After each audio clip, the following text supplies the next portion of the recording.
Let's talk about asset allocation, okay? It's one of the most important things, maybe the most important thing is how do you put a certain amount in stocks, a certain amount in bonds, a certain amount maybe in gold, a certain amount in cash, maybe a certain amount in real estate. How do you do that effectively? I right now am going to show you what my asset allocation is currently, and then we're going to be actually changing it dramatically over the next few months during this crisis as I get more and more into stocks. But I wanted to create this baseline video to show you where I'm at, and then we can talk about how I'm changing that.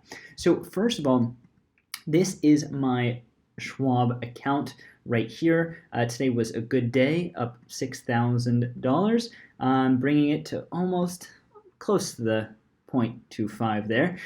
Very, very close. I think after hours isn't counted there, so we did hit that. So let's talk about that. Well, first off, let's break it down by just individual stocks, okay? So currently in this account, you can see here, I only have a whopping 2 individual stocks. I'll talk about in a future video why it's important to only buy what you know and buy what you understand. But for now, in this account, 2 stocks, let's kind of break it down, 35 and 64. So let's just do this right here. All right, and next what we'll see is I also have down here some ETFs. So first let's go through this stock portfolio. So right here I have the 2 stocks that I own individually, and some on Robinhood as well. So this is the desktop version of Robinhood. You can log in on your computer if you want. And if we go here, we can see what I own individually. Another this of Tesla. So let's do that here. And this is important to do and just keep a spreadsheet. I would do a spreadsheet more than this Google Doc that I have going on right here, but just to see where you're at with everything. It's important to kind of put it all in one place. I kind of am all over the place. I still have holdings in another brokerage account, but I'll show you the main ones here. And then I have more Apple. So my individual stocks, you'll notice I don't have a ton of individual stocks, right? I'm sticking mostly to stuff that I feel like I really understand. This is my total individual stocks. That's it, right? I'm in on what I believe. There is another aspect of stocks, and that's ETFs, exchange traded funds. So exchange traded funds are funds that you buy and they own a lot of stocks in them. Okay, so I talk about this in another video. In my past video, you can actually see the 3 ETFs that you need for a fully diversified portfolio. And you can check that out. They own a ton of stocks. So when we're looking at this, right, this is my main holding here, VOO, and you can see it's up by this today. This is how much I have of it. And so today's day change is mostly from that. And I bought it for this. So this is the S&P 500. So this is actually the 500 biggest stocks in the US market. That's what VOO is. If I click that, I can kind of see the breakdown. So I actually own a ton of individual stocks, but I don't own them by themselves, right? I own them a lot of the times through ETFs. If we go down here, we can see that the ETF is actually made up of all these different stocks like Microsoft and Apple and Amazon, Facebook and Google. So when I buy this ETF, which I am going to start doing probably on Monday, I'm going to start dollar cost averaging in, which is what I talked about in the last video. I'm actually owning each of these stocks, but let's just call them ETFs, okay? Because I believe it's fun and nice to trade some individual stocks that you really believe in, but then to own the actual market and own a huge index, essentially, of tons of different ones. So if we go into this, kind of just breaking it down here, we want to kind of just get an idea of the overall asset allocation, because I actually haven't done this recently, so I'm doing this for myself too, as I want to see, how much is in these funds. And you'll notice here that this is how much I have in the funds currently. Okay, so I'm just going to take that and put this as ETFs. This number here, by the way, includes some other stuff. So it includes actually some gold, it includes some real estate. Okay, I'm going to break down that. I bought gold individually, okay, IAU, and this is how much I own of it, the market value here. So let's take that out of it. So I'm going to put that as gold separately. And also from this, you'll also see, if we kind of scroll in here, a lot of these are stock funds, fundamental, emerging, US, international, developing companies, but you'll also actually see some bond ETFs as well, okay? And some treasury, inflation protected securities, so bonds that are basically protected if there's inflation. But I don't even recognize these tickers. I don't know all of these, right? I'm not a fan. I haven't researched USRT, which is REITs, which has to do with real estate. Instead, I naturally invest in real estate. You can see here, it's not a huge amount, like 0.5%. And I do all of this stuff automatically. And the way I do this automatically is actually through the Schwab Intelligent portfolio. So this is something I recommend for anyone that wants to get started in the easiest possible way of having a really diverse portfolio. So what this is right here is a different portfolio separate from my brokerage at Schwab. So this is kind of like a separate account. So you can see in my brokerage account is like the individual stocks and stuff, which has this balance value. And then my intelligent portfolio, which has this balance value.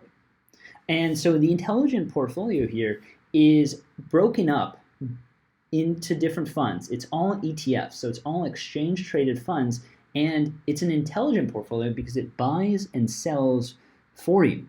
It buys what it thinks will maximize your return, and it sells what it thinks it needs to. It has tons of benefits in that it automates the process of investing, and it's using all of Charles Schwab's algorithms to try to give you the best chance at making the most optimal return. So what is on here? Well, when you create an intelligent portfolio, you can Google it. It is free. I think there is a minimum. And I'll make a video about that if you want to let me know in the comments. And what it does is it asks you questions and then it creates a portfolio for you. So I have a portfolio made up of stocks, which is this much percent, 77% of stocks, because I'm pretty young, so it tries to give me a high percentage of stocks. And then there's fixed income. Now, fixed income is basically bonds, okay? So I have 13% bonds, and it's automatically buying bonds based on some international, for some diversification, some US corporate bonds for higher yields compared to like investment grade bonds, which are like kind of safer. So there's a big mix. And also it does commodities. So I actually automatically buy into gold. Around 2% of the portfolio is gold.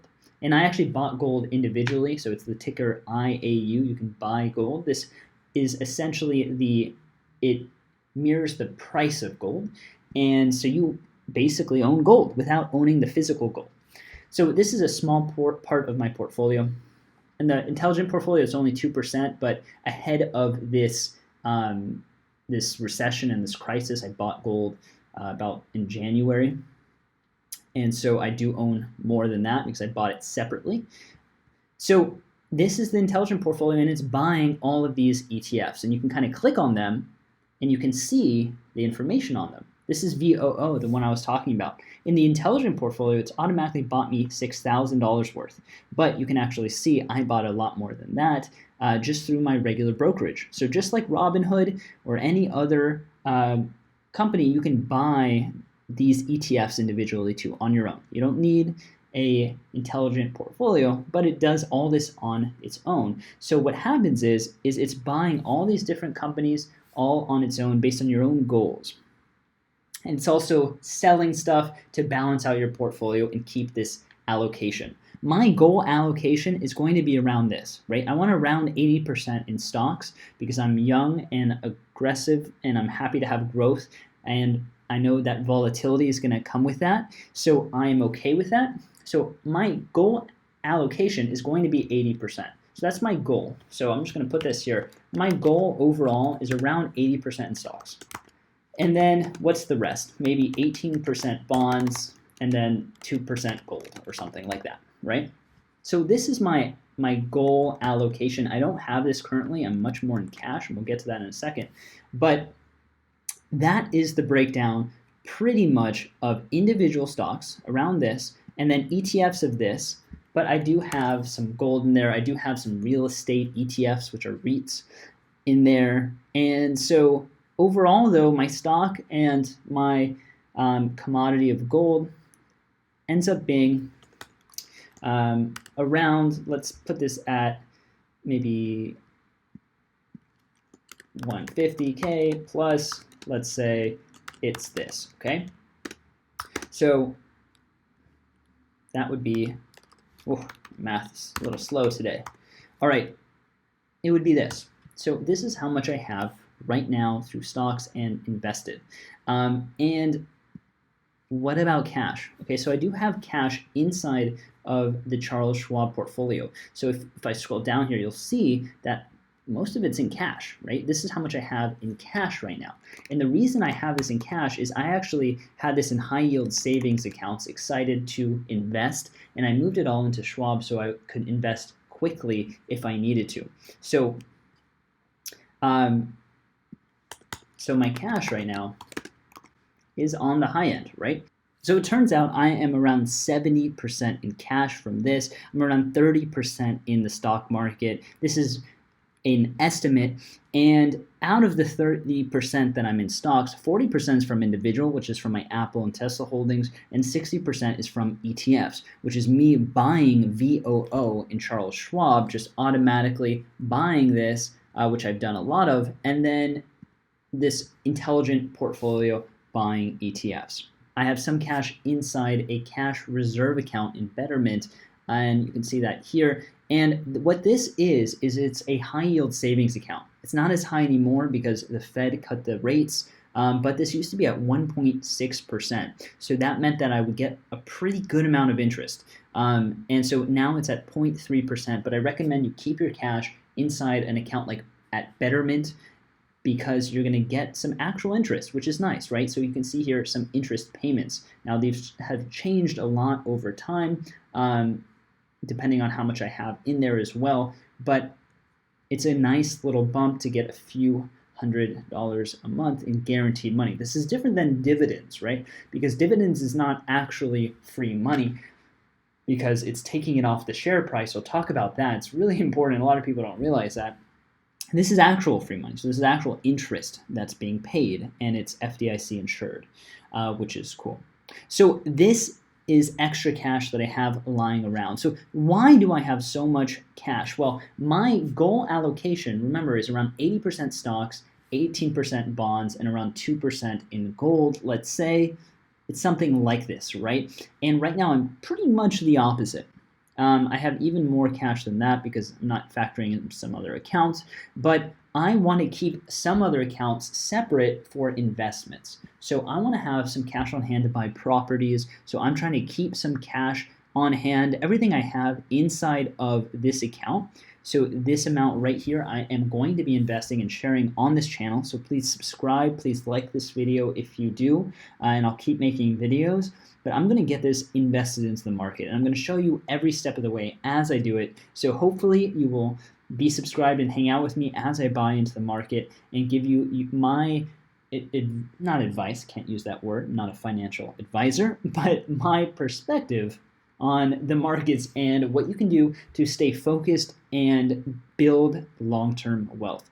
So please leave me a comment. I'm answering all the comments. My current allocation is around this, and I am going to be investing and flipping this, so I basically will have way more stock than cash, and I'm going to be showing you every step of the way with my first purchase on Monday. So please subscribe. I'll talk to you soon. This has been a lot of fun, and I appreciate you guys being on the beginning of this journey. See you later.